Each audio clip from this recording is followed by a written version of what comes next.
আসানসোলের কন্যাপুরে তালাবন্ধ গৃহস্থের বাড়িতে চুরি 5 ভরি সোনার গয়না সহ মোট 2 লক্ষ টাকার সামগ্রী নিয়ে চম্পট দেয় দুষ্কৃতীরা। তদন্তে পুলিশ।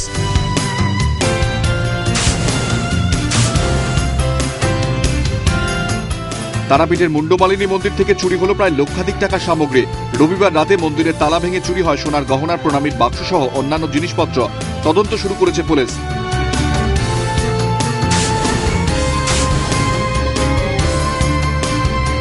দুর্গাপুরের বেনাচিতিতে টিনের চাল কেটে চুরির ঘটনা ঘটল ইলেকট্রিক সরঞ্জামের দোকানে।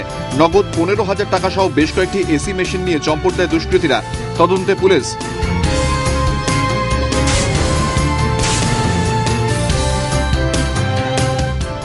আলিপুরদুয়ারের বনসুকুমারী গ্রামে দুটি দাঁতাল হাতির হামলায় ক্ষতিগ্রস্ত হল 9টি বাড়ি। ধানের গোলা থেকে ধানের বস্তাও নিয়ে যায় তারা। দাঁতাল দুটিকে বক্সার জঙ্গলে তাড়িয়ে নিয়ে যায় বনকর্মীরা।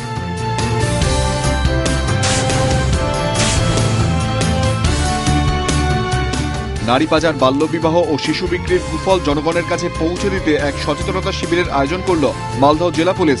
এক স্বেচ্ছাসেবী সংগঠনের যৌথ উদ্যোগে এই শিবিরে বক্তব্য রাখেন জেলা প্রশাসনের আধিকারিকরা।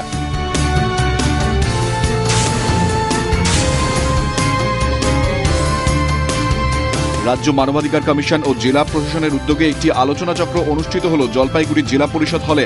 আলোচনায় বক্তব্য রাখেন রাজ্য মানবাধিকার কমিশনের রেজিস্ট্রার SN ঘোষ ও জেলা শাসক সারথী মহাপাত্র।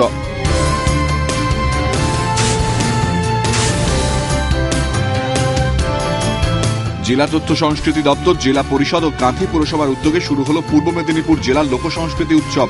উৎসবের উদ্বোধন করেন জেলা সাংসদ শিশির অধিকারী। আগামী 2 দিন ধরে চলবে এই উৎসব।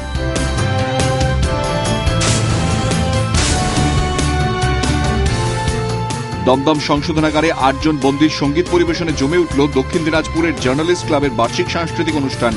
অনুষ্ঠানে উপস্থিত ছিলেন কারামন্ত্রী শঙ্কর চক্রবর্তী। জেলার সেরা শারদ সম্মানও প্রদান করা হয় এই অনুষ্ঠানে।